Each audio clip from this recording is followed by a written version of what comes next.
I work as a staff member at a shop within a large hospital. I had no particular complaints about my job and was generally satisfied. One night, while I was walking inside the hospital for some errands, I encountered a commotion.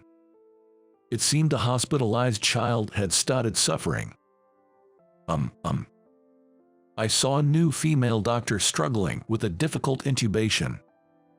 Her hands were shaking, and she couldn't perform the procedure calmly. Judging the situation, I took the tube from her. "Let me try. I can do this." As she watched, astonished, I successfully completed the procedure, leading to an unexpected turn of events. My name is John. I'm a 35-year-old ordinary guy you could find anywhere in the country. I work as a staff member at a shop. Even though it's a shop, it's different from a supermarket or a convenience store. It's a shop located inside a hospital in New York. It's quite a large hospital, frequented by outpatients and those accompanying inpatients. Not only patients, but doctors and nurses from the same hospital also visit the shop. In the early mornings and just before closing time, it's not unusual for the shop to be crowded with people in white coats. $10, please. During lunchtime, a senior nurse came to buy her lunch.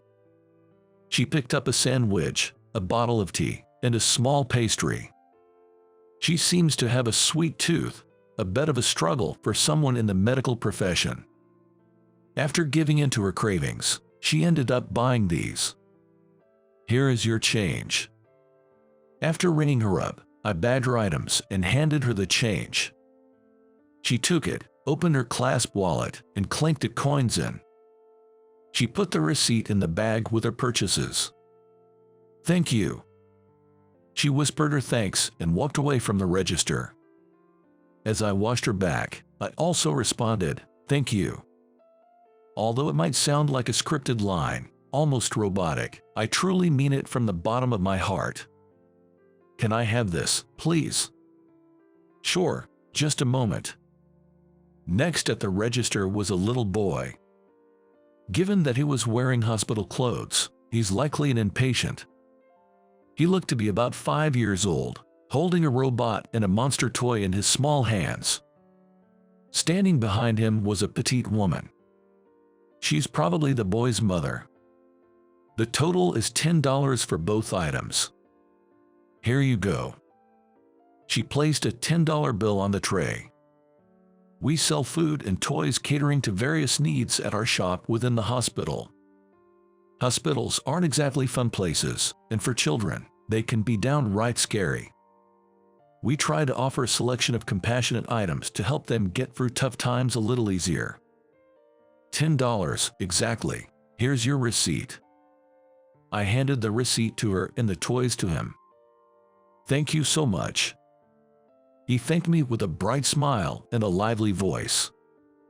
"Please come again." Cheered up by his energy, I waved goodbye to them with a smile. And so, I work at the shop like this. It's primarily a standing job, which can be quite tiring, but there are energetic kids like the boy earlier who share their energy with me. Huh? But then again, this is a hospital. It's not uncommon for children to become scared and start crying. Mule. A baby being held by his mother in the line for the register started crying loudly. "Oh dear, he's gotten fussy," I thought to myself as I worked through the line, eventually reaching this mother and child. "I'm so sorry, I'm so sorry." The mother apologized to those around her, looking embarrassed. Despite her talking to and gently rocking the baby, who seemed about a year old, there was no sign he was going to stop crying anytime soon. "It's okay. It's a baby's job to cry, after all," I reassured her while scanning the items in her basket. The baby continued to cry the whole time. The surrounding glances gathered, and she looked even more apologetic. All right, time for my secret weapon. After finishing scanning the items, I handed over the change and the receipt. Right after that, I pulled out a pinwheel from under the counter. It was a red pinwheel, made of plastic film attached to a handle. Look, it goes round and round. I spun the pinwheel in front of the crying baby. Sniffling, he looked at it curiously. On his arm, I noticed a hospital band with the hospital's name, the room number, and the name Michael Brown. It seems he's one of the kids admitted here. Round and round, round and round. As I kept blowing on it to make it spin, he became interested in the pinwheel.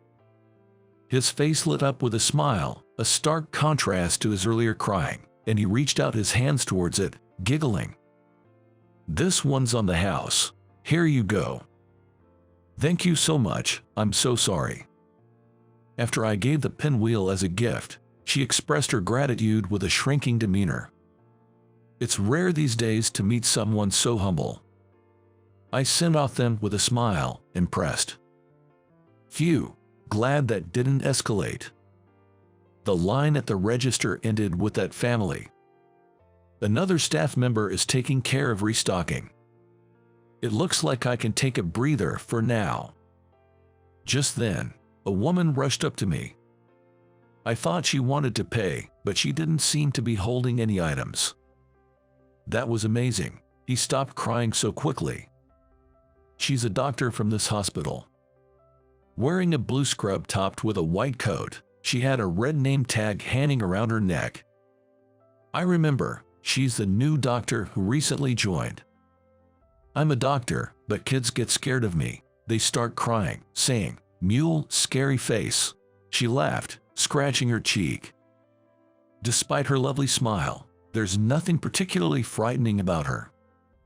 She's probably just so focused on her work as a doctor that her face stiffens up on the spot. That must be tough. Glancing at her name tag, I saw emergency medicine written on it. I see.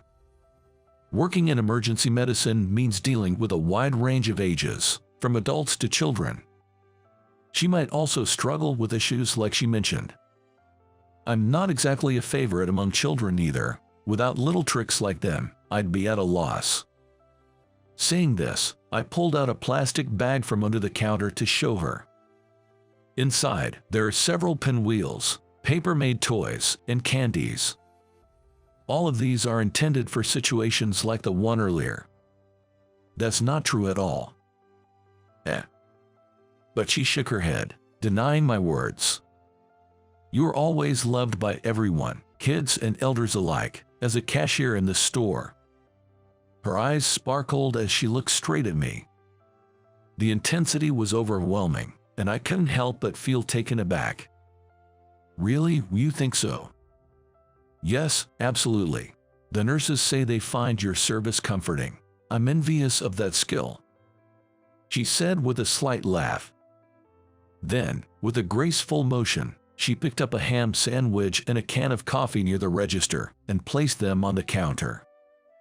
Could you please check these out for me?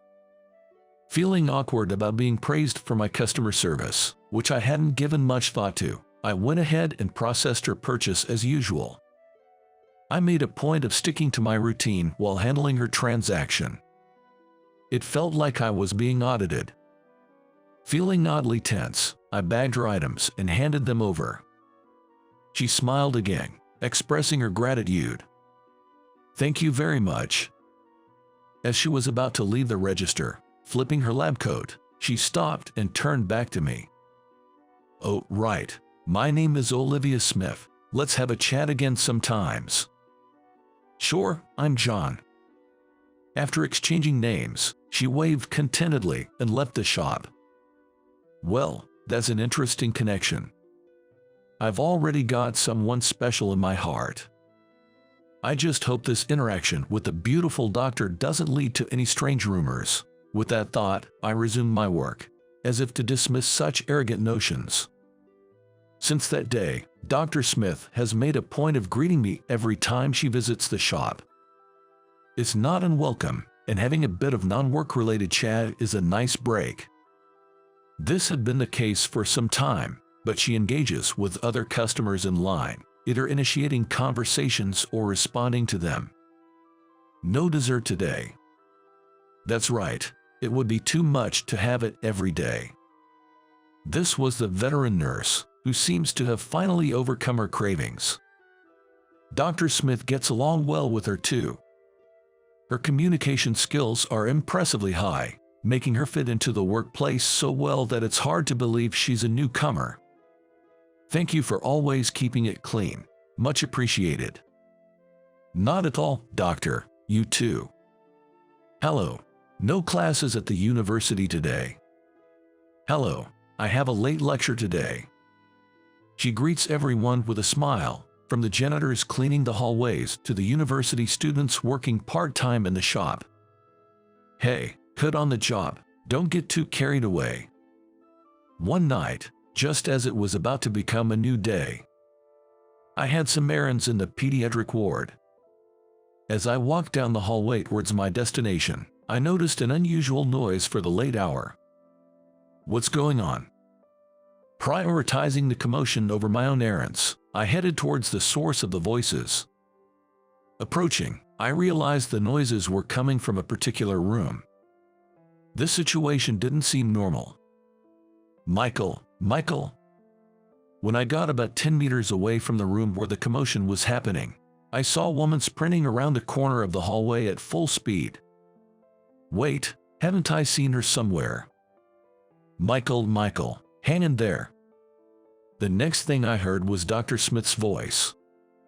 She was driven by anxiety, a stark contrast to her usual demeanor. Excuse me for a moment. Curious, I peeked into the center of the commotion and saw several doctors and nurses treating a child. A familiar red windmill was decorated at the patient's bedside. I see, the person from earlier, in the name Michael. It must be Michael, who visited the store yesterday. Of course, I'm concerned for anyone in distress, but it's especially worrying when it's a familiar face. Without thinking, I reflexively jumped into the hospital room. Michael. Dr. Smith's frantic shouts caught my attention. Her hands were trembling, and it seemed like she couldn't maintain her usual composure. Dr. Smith was pale and confused, holding a thin tube in her hands. Excuse me for a moment. I snatched some documents related to Michael from a nurse nearby. Hey, who are you? The surprised nurse's words didn't reach my ears. I skimmed through the file. Michael had asthma and was hospitalized for it. The tube won't fit. Dr. Smith was struggling, and Michael seemed to be in pain. He had a croup-like cough, and epiglottitis was suspected. No wonder she was having trouble with intubation. The swelling narrows the trachea, requiring a certain level of skill. Nurse, please call a pediatrician immediately. Yes. With no time to worry about the sudden outsider, the nurse dashed off, ignoring me. But would help arrive in time. In such a condition, breathing difficulties could arise at any moment. Actually, he might already be experiencing them. Thinking this made me restless, and I impulsively called out to Dr. Smith. Let me try, I can do it.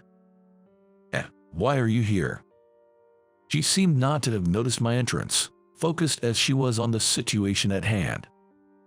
Let me try, even though you say that, John, you work in the store, right? Quickly, Michael is still suffering. Dr. Smith was even more confused by my words. Indeed, I work at the store. Well, no wonder she's confused. I have a medical license. I almost forcibly took the tube from Dr. Smith, who stood there frozen. Then, I proceeded to insert it into the trachea of Michael, who was in distress. It was significantly swollen, indeed challenging. Without real field experience, it would be tough to manage. Well, John, you don't just stand there admiring. Get the medication and oxygen ready. After completing the intubation, I urgently directed her and the remaining nurses.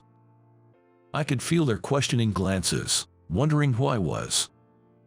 But time was of the essence. It seemed like everyone there shared a sense of urgency. A little while later, his condition seemed to have improved slightly. The peak of his distress had passed, and his coughing was gradually subsiding. Just then, the nurse who had dashed out earlier burst back in. "Dr. Wilson, over here." "Oh."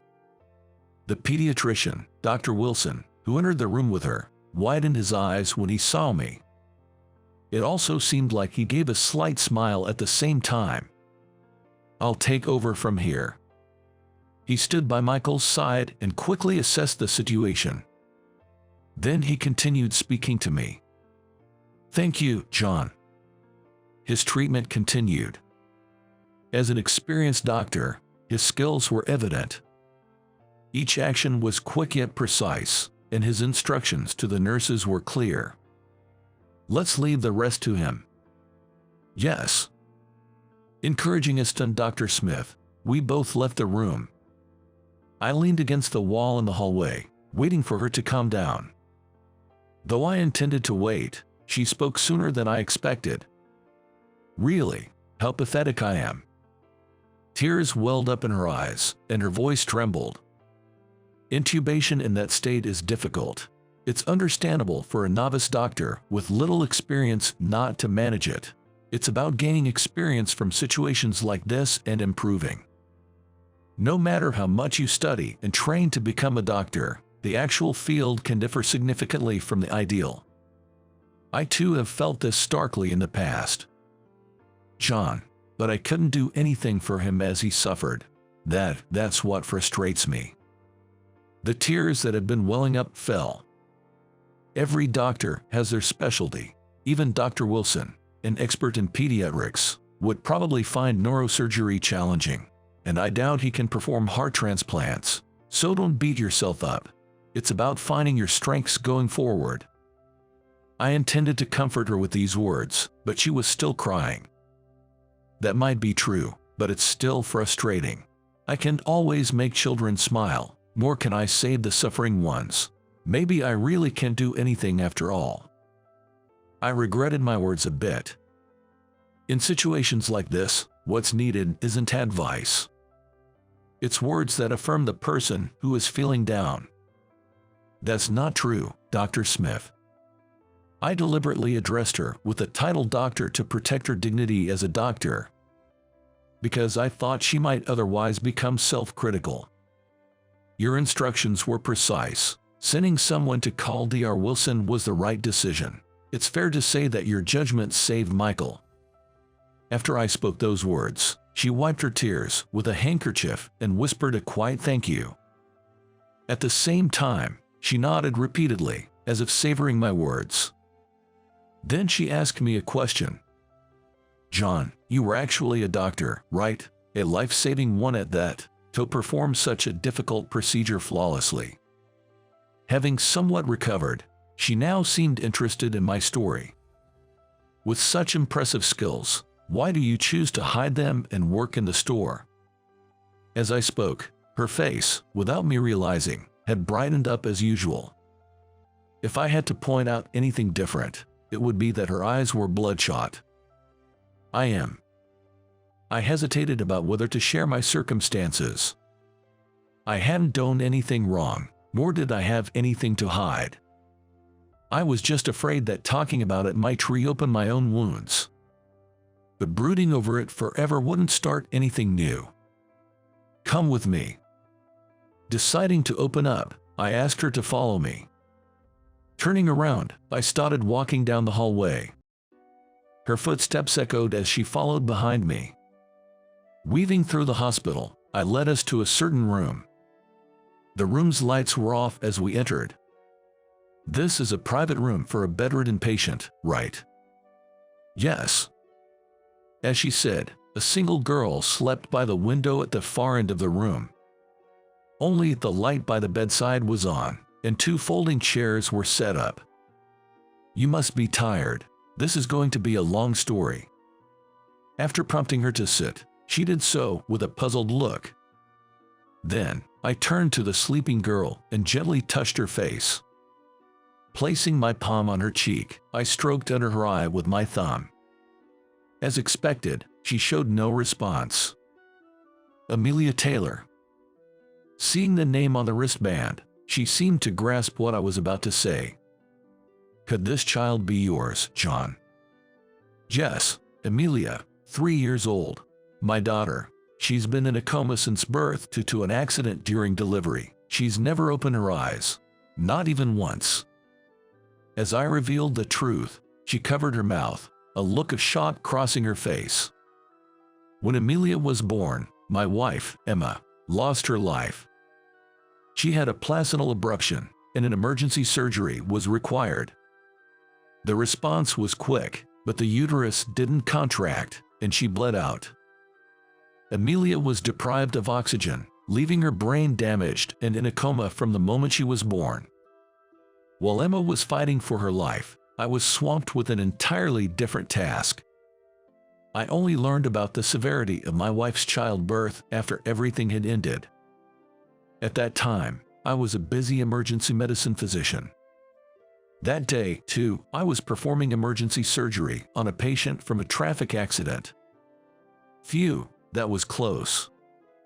Yeah, John, you're as skilled as they say. I'm not really. It's all thanks to the support from my seniors. Relieved after the surgery, I had such conversations with the senior doctors. But the cheerful atmosphere suddenly changed. The sound of hurried footsteps approached, and then the door was flung open. A breathless nurse, with tear-filled eyes, looked at me. Dr. Taylor, please, come quickly. I had been notified about entering the delivery room, so I was planning to head there soon. Thinking casually that my child must have been born, her expression filled me with dread. Her face was far from celebratory. Following the nurse, I found Emma peacefully asleep. Her face was serene, showing no signs of distress. Holding her cold, white hand, I knelt down and wept loudly. A grown man, crying unabashedly, shedding large tears. Emma, Emma. A large stain formed on the sheets. I shouted until my voice was hoarse, but she never woke up to chide me for being too loud. That day, the patient I was in charge of miraculously pulled through. I was thanked profusely by both the patient and their family, but I couldn't genuinely accept their gratitude. It wasn't that I couldn't accept my wife's passing. I just wished I could have fought alongside her until the end. I wasn't there for her final moments. She never got to see Amelia after she was born. And Amelia has never seen her parents or the world, remaining asleep. Our family was torn apart, suspended in midair. Since then, my spirit was broken. I couldn't work as a doctor anymore. Amelia's primary physician became Dr. Rodriguez, a pediatrician and my mentor. I see. I couldn't bear the thought of our family remaining divided. I decided to stay close to her by working at the hospital store. Thanks to Dr. Wilson's kindness, I'm allowed to stay overnight with her a few times a month. It just so happened that this coincided with the commotion involving Michael. I'm sorry for asking without knowing your situation. Dr. Smith, sitting next to me, fidgeted with an apologetic look. I was about to reassure her that it was okay, but she was the first to speak. But I want you to return to medicine, John. Excuse me. Her unexpected words took me by surprise. She then shared her past with me, looking downcast. John, I lost my best friend in an accident. They had plans for the next day and even for the upcoming holiday. But those plans never came to fruition. I wanted to reduce the number of people dying from sudden accidents. That's why I chose to become an emergency medicine doctor. Her usually gentle demeanor was filled with determination and strong emotion. But after the incident with Michael, I realized how inexperienced I still am. That's why, John. What? I was startled by her sudden approach and raised my voice unintentionally. It echoed down the hallway, likely causing a disturbance. I wish for you to return as a senior in emergency medicine. Please, let me call you my master. Master. Her unexpected words left me astonished. Despite my shock, she continued. I've always felt a sense of urgency. Despite having lofty goals, my skills didn't match up. I was trying too hard to fit in to cover that up. To me, her behavior had always seemed natural. I thought it was just her being herself, but it seems I was mistaken. That's why I envy your skill, John, if you're willing to return to medicine. I'm sorry, Dr. Smith. Her words truly meant a lot to me. But the trauma from that day still held me back. I can't sort out my feelings yet. Is that so? But I won't give up. I'll keep asking you until you're sick of it. She declared this emphatically. Weeks passed since that day. I was working as usual at the store, handling the queue of customers at the register. Then it happened. Whoa, what was that? A loud thump sounded. Unable to stop the register, I continued my work, albeit distracted. Did you hear that noise just now? Yes, it was quite the impact. I wonder what happened. That's the thing, you see. An older lady mentioned that there had been a traffic accident on the main road in front of the hospital. Apparently, a bus and a large truck had a head-on collision. Several compact cars were involved, turning it into a major disaster. Some people saw the victims being brought to this hospital. John, please, we need your help. We're short-staffed. Dr. Smith arrived at the store, out of breath. Coincidentally, there were orthopedic, neurology, and cardiac surgery conferences today, so there were fewer doctors in the hospital. Wait, No time, let's go. Hey, Dr. Smith. Despite my reluctance, she forcibly dragged me to the scene. Just then, a college student working part-time arrived. Hey, take over the register, please. While instructing him, Dr. Smith led me away without further resistance. People were being brought in one after another, and the hospital was reaching its bed capacity. It felt like a battlefield hospital, and I was genuinely shaken. John, perfect timing. I need you for the next patient. Daniel, a fellow emergency medicine doctor I used to work with. He was surprised to see me for a moment but quickly got back to his duties after relaying what was needed. Instructions were thrown at me before I could even prepare myself. There was no time for second thoughts. My body moved on its own in such circumstances. The patient brought in was a young pregnant woman. Her belly was significantly swollen, and a man was calling her name from a distance. This must be some kind of trial. Needless to say, the patient assigned to me was the pregnant woman. She had a laceration on her right arm from glass shards and seemed to have a fracture.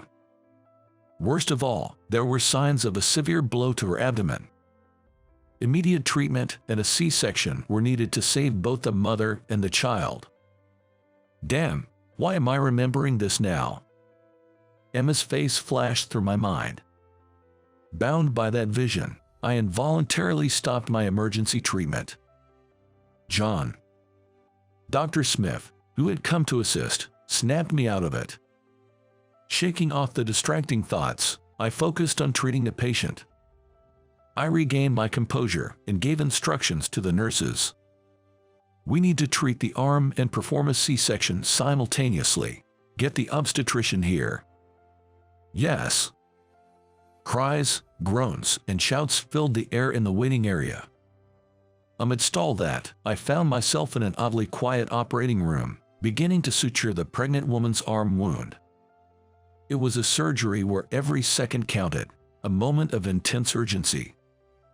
My hands trembled with a familiar kind of anxiety I hadn't felt in a while, but I had no choice but to do what I could. Reassuring myself, I managed to make the final stitch. The bleeding stopped as the wound closed. The fracture seems like it can be fixed with manual reduction. Relieved, I wiped the sweat from my forehead, and almost simultaneously, I heard a baby's first cry nearby. "The baby is born safely," the obstetrician announced, and the operating room burst into a collective relief. The patient's vital signs stabilized. Thank goodness, really. Amid the cheers, I quietly shed tears. The accident was caused by the truck driver falling asleep at the wheel. He had a chronic condition and had taken medication with drowsiness as a side effect. He's hospitalized in a local hospital now, receiving treatment. The pregnant woman I operated on is also on her way to recovery. Her baby was in the NICU but was soon moved back to a regular ward. Though her dominant arm is broken, making childcare challenging, her husband seems kind, which is reassuring for now. While walking down the hallway with these thoughts, I happened to run into that family. The husband was holding the baby, with his wife beside him. "Dear Taylor, that's you, isn't it?" "Yes, I'm John Taylor." As I introduced myself, the couple's solemn faces lit up. Their baby was sleeping in the father's arms. "Thank you so much for everything. We'll never forget your kindness." "It's nothing. I was just doing my duty as a doctor." Though I said that, they kept thanking me over and over again. Seeing the lively couple, I felt proud to be a doctor. That night, the hospital had calmed down and returned to normal. In a room, I spoke to my sleeping princess. "That's what happened. Impressive, right? Daddy did well." Of course, there was no response. Suddenly feeling empty, I was reminded of the past. The funeral, dealing with relatives, and above all, the sorrow of loss that prevented me from celebrating Amelia's birth. This guilt was the main factor hindering my return. "Amelia, would you support me if I said I wanted to return to being a doctor?" I looked at my daughter. "Haha, your eyes and mouth are just like Emma's. I'm looking forward to the day you wake up, Amelia." Just as I gently stroked her head, whispering to her, "Amelia," I caught a slight movement of her finger out of the corner of my eye. I grabbed her hand and called out, "Amelia, Amelia." But there was no response. Well, things don't work out that conveniently, do they? I was excited for a moment. But I quickly regained my composure and sat back down in the chair beside the bed. At a glance, her face seemed to be smiling. Eventually, I chose to return to emergency medicine. Dr. Smith, who calls me master despite my protests. Daniel always laughs, saying she's like a shadow following me around. "Daniel, John is not a goldfish, that's right, he's an orca." Despite the collective eye rolls, Dr. Smith doesn't seem to mind. My working hours and shifts are flexible due to Amelia, which I'm grateful for but also feel guilty about. I intend to do my best with what I can. It seems like Amelia's hand movements have been increasing. Perhaps as I take steps forward, she is following suit. She can't walk or talk yet, but I always dream of going home with her someday. Recovery from despair takes time. How long it takes depends on the individual's mental state. Perhaps I've taken quite some time. For about 3 years, I had averted my eyes from my profession as a doctor. But I have recovered now. For Amelia's sake, I can't stay stagnant forever. What's lost won't return, but memories live on in the heart. Cherishing them, I vow to look forward with hope. Remembering my wife's smile, that was my pledge.